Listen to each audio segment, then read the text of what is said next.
ingénieur. Bonjour monsieur le journaliste. Je rappelle que vous êtes géotechnicien chez Adi Constructor Sarle. Effectivement, nous parlons sur le projet Elenguessa qui aujourd'hui est classé parmi les projets qui tendent vers sa fin. Eh bien, on est en train de couler le béton. C'est vrai, c'est un projet qui a commencé avec des enrobés. La route, n'est-ce pas, Elenguessa a, n'est-ce pas, pris la phase Kinkosi-Moussoni aujourd'hui sur bypass. Et en train de couler le béton. C'est quoi réellement le béton dans son aspect technique? Oui, merci beaucoup.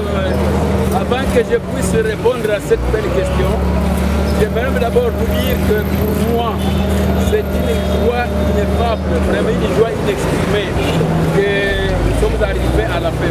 Voyez vous-même les travaux. Nous sommes arrivés maintenant à la fin vraiment de nos travaux. C'est que la chaussée, aujourd'hui le 31 décembre 2022, la chaussée de Elenguessa est entièrement terminée. Vraiment, il n'y a plus de problème. Comme ici, nous avons utilisé le béton, nous allons seulement attendre que le béton puisse atteindre la maturité et alors soumettre la chaussée à la circulation. Évidemment, là, ce sont les grandes autorités du pays qui viendront prendre des décisions, qui viennent inaugurer la route. Alors, à la question d'abord, comme on peut le béton, c'est quoi? Et surtout encore, pourquoi si la nationale numéro 1, il y a la structure chaussée souple, c'est-à-dire constituée de plusieurs couches. Et aussi chez nous, nous avons la structure chaussée rigide. En quoi réside le deux? Mais la chose que nous devons d'abord reconnaître, que ce soit si la nationale numéro 1, tout comme sur Elenguessa, nous avons fait ce qu'on appelle la détermination le dimensionnement de la chaussée. Alors parlant de la dimensionnement de la chaussée, c'est-à-dire pour la dimension numéro 1, nous avons évalué le taux du trafic, c'est-à-dire le nombre de véhicules par jour par rapport au nombre aussi de poids lourds. C'est des poids lourds, ce sont des engins ou les véhicules qui ont un poids supérieur à 3,5 tonnes.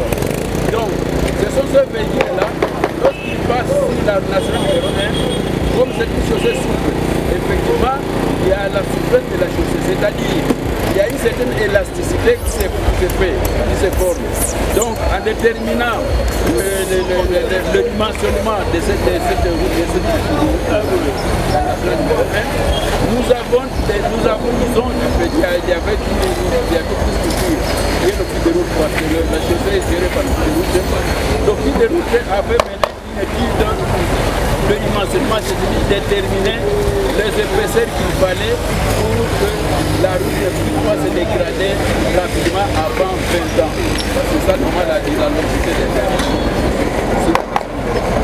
Alors par contre, nous maintenant nous sommes sur les chaussées rigides. C'est-à-dire nous avons un béton hydraulique. Dans le béton hydraulique, ce mouvement-là d'élasticité n'existe pas. Ici, si nous avons opté pour la structure rigide, pour la simple raison, nous sommes dit, comme il y a de l'entrée, les véhicules qui passent sur la nationale, ce sont des véhicules qui roulent. Mais nous ici, il y aura des temps où ils vont freiner, ils vont virer, c'est-à-dire qu'il y a des forces qui sera exercée sur Elenguessa et ne sera pas la même sur la nationale numéro 1. Donc pour pallier à la compression et à la traction et au cisaillement, c'est ainsi que nous avons porté la chaussée à la Chine. Voilà pour la de pouvoir adopter et faire cette différence entre chaussée souple et chaussée rigide. Si la nation numéro 1 c'est la chaussée souple et nous ici nous sommes sur la chaussée rigide. Donc le problème c'est un problème d'agressivité du trafic par rapport à la chaussée.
C'est vrai, merci très bien notre ingénieur géotechnicien. Pouvez-vous essayer un peu de parler sur les bétons? C'est quoi les bétons réellement? Il y a combien de types de béton? En parlant de dosage, pourquoi est-ce qu'on parle de dosage dans le béton? C'est là, il dit à quoi? Et comment on peut comprendre ça? Ok, merci beaucoup. Les bétons, d'abord, parce qu'il y a deux types de béton. Il y a le béton bitumineux et le béton hydraulique. Le béton bitumineux, les liants, c'est-à-dire ce qui lie les différents agrégats, les différents granulats, c'est le bitume. Mais nous ici, cette chaussée, ici, c'est-à-dire les bétons hydrauliques. Dans le béton hydraulique, nous parlons de béton hydraulique. Là, il y a les ciments ISO. C'est sur la plaine. Alors maintenant, les mélanges ou les contacts entre l'eau et le ciment créent un certain phénomène chimico-chimique. Donc, il y a d'abord le dégagement de la chaleur, ça c'est chimique, et il y a la solidification. Alors c'est ainsi que nous devons la solidification. D'abord, pour ce qui est le dégagement de la chaleur, c'est là nous parlons de la prise. Il y a le temps de la prise, il y a le début de la prise et la fin de la prise. Alors nous pouvons notre béton avant le début de la prise. Alors c'est là que cela veut dire quoi? Cela veut dire que lorsque la chaleur se dégage, nous devons déjà commencer déjà à mettre le béton en œuvre. Bon, mais la question que je me poser, c'est quoi le béton? Et surtout, à quoi le béton est-il basé? Il est vrai, lorsque nous parlons d'abord de béton hydraulique, il y a trois éléments sur lesquels il se base. Un, c'est sur sa consistance. Il y a des bétons qu'on appelle les bétons fermes. Les bétons fermes, c'est-à-dire on les détermine avec le compte d'Abraham, c'est un matériel qui est utilisé au laboratoire. Alors les bétons fermes, les bétons fermes, c'est-à-dire l'affaissement n'est pas grand, et aussi il y a le béton, on appelle le béton plastique. Alors le béton plastique, à part le béton plastique, il y a aussi le béton fluide. Alors voilà normalement une façon de pouvoir catégoriser le béton. C'est-à-dire par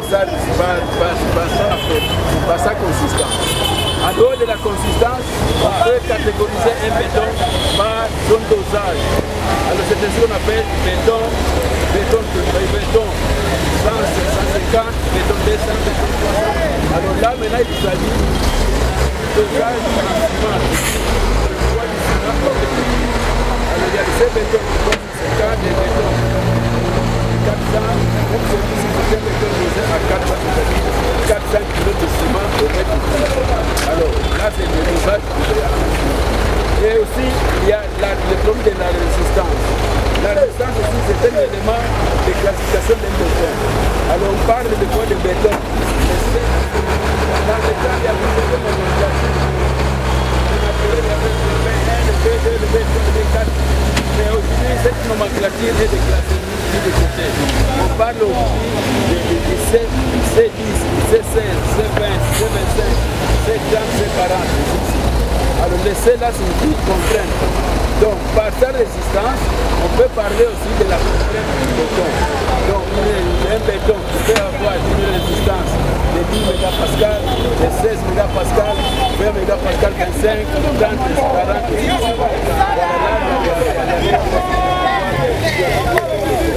donc, par ces trois éléments, si je peux récapituler, il y a la consistance. Après la consistance, il y a le dosage en ciment. Après le dosage en ciment, il y a la résistance.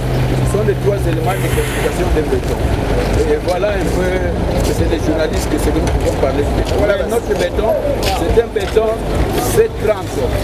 Un béton C30 et aussi c'est un béton plastique. Mais l'affaissement est de 5 cm. Voilà à peu près ce que nous devons dire de notre béton. Et aussi la classe de la résistance nominale de notre béton doit être constante. Voilà à peu près ce que nous devons dire. Le béton, c'est un mélange intime entre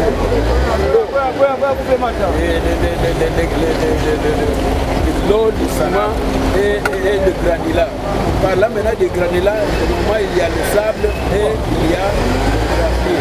Alors s'il n'y a que le sable et le gravier, une seule classe de gravier, à ce moment-là on parle d'un béton binaire. Sinon il y a le béton binaire, vous avez trois classes de granulats. Voilà à peu près ce que nous pouvons parler du béton. En tout cas, nous sommes filiés aux normes qui sont en vigueur en République démocratique du Congo. Et c'est ici que vous nous voyez à l'œuvre. Et nous faisons vraiment, nous nous attachons beaucoup aux normes. Merci cher ingénieur géotechnicien. Là derrière toi, je vois les camions toupies avec la mention Adi Construct. C'est vous-même qui produisez les produits ou vous avez le central à béton? Ok, nous avons une centrale à béton hydraulique. Nous avons aussi une centrale à béton hydraulique. Les deux types de centrales nous avons. Mais quant au béton hydraulique, ça nous le faisons. Mais le béton aussi, nous ne le faisons pas d'une façon aléatoire. Nous passons d'abord à certaines études. Pour faire le béton, d'abord, nous faisons d'abord l'analyse granulométrique, nous faisons l'équivalent de sable et nous déterminons aussi la masse spécifique réelle de notre sable. Ça c'est pour le sable. Pour les graviers, nous faisons la propriété superficielle du gravier, nous déterminons la forme du gravier et aussi nous déterminons la masse chimique réelle du sable. Et pour ce qui est de l'eau, avant de l'utiliser, nous faisons aussi des études. Et évidemment, nous n'avons pas de matériel. C'est ainsi que nous envoyons des échantillons au laboratoire national des travaux publics. C'est là où on détermine le pH de l'eau. Souvent, l'eau que nous utilisons, c'est un pH 7,9. Et aussi, le ciment. Nous faisons le ciment, on ne le prend pas au hasard. Le ciment, nous le soumettons aussi à certains essais. L'étude qu'on appelle l'étude des ciments. l'étude physique du ciment, nous déterminons d'abord la classe près du ciment et nous déterminons aussi les temps de prise du ciment. Donc ce sont ces éléments-là qui nous aident à mieux contrôler, déterminer d'abord, de connaître au préalable si les matériaux que nous allons utiliser sont des matériaux qui contiennent l'huile. Alors c'est ainsi que lorsque nous avons tous ces éléments-là, alors qu'est-ce que nous faisons bien après? Nous-mêmes, nous faisons de la formulation du béton. Après avoir fait la formulation du béton, pour la formulation du béton d'ailleurs, je vais vous dire que nous utilisons la méthode de Grégoris. La méthode de Grégoris, c'est la méthode la plus récente et puis la couramment utilisée dans le monde. Alors nous aussi, c'est cette méthode que nous utilisons. Alors c'est ainsi qu'après avoir fait cela, nous avons les conabras, nous avons le recours à nous et nous déterminons, nous vérifions maintenant, nous corrigeons notre formulation en déterminant d'abord la densité réelle ou la densité théorique du béton et alors bien après par la confection des éprouvettes nous déterminons la densité réelle. Alors partant de ces éléments-là, nous parvenons maintenant à corriger d'abord déjà la correction. Alors par cette correction, cela nous amène aussi à déterminer la classe, la quantité réelle qu'il faut de ce dosage, qu'il faut réellement en sable et en gravier. Alors c'est à ce moment-là que nous confectionnons nos éprouvettes et que nous soumettons aux essais d'écrasement ou la compression simple au laboratoire national qui nous aide à déterminer la classe qui fait de notre béton, c'est-à-dire la résistance nominale. Voilà à peu près, c'est-à-dire lorsque nous produisons les bétons, vraiment il faut avoir confiance. Nous avons tout un laboratoire qui est aujourd'hui équipé. Nous avons tout ce qu'il faut pour parvenir à réaliser tous ces essais c'est-à-dire l'analyse de nous avons les pygnomètres et la balance de précision pour déterminer la masse volumique réelle de ces agrégats-là. Mais pour ce qui est des essais physiques des ciments, ça nous le faisons faire au laboratoire national parce que nous avons ces matériels. C'est des matériels qui sont protégés et puis en avoir, nous aussi on devrait en avoir, il peut nous arriver peut-être pendant c'est ainsi que nous préférons en cas de besoin, nous référons à des services nationaux qui des laboratoires nationaux. Voilà à peu près, monsieur, ce que nous faisons pour que nous puissions réaliser un béton de qualité, un béton qui correspond aux normes exigées à la République démocratique du Congo. Mais je vous dirais aussi que notre béton, ce n'est pas seulement les normes congolaises, nous nous référons aussi aux normes françaises et pourquoi pas même les normes françaises et les normes américaines, les normes extrêmes. Alors c'est tout ça, nous le voyons et puis nous les mettons en parallèle avec nos normes. Merci cher ingénieur. Merci beaucoup.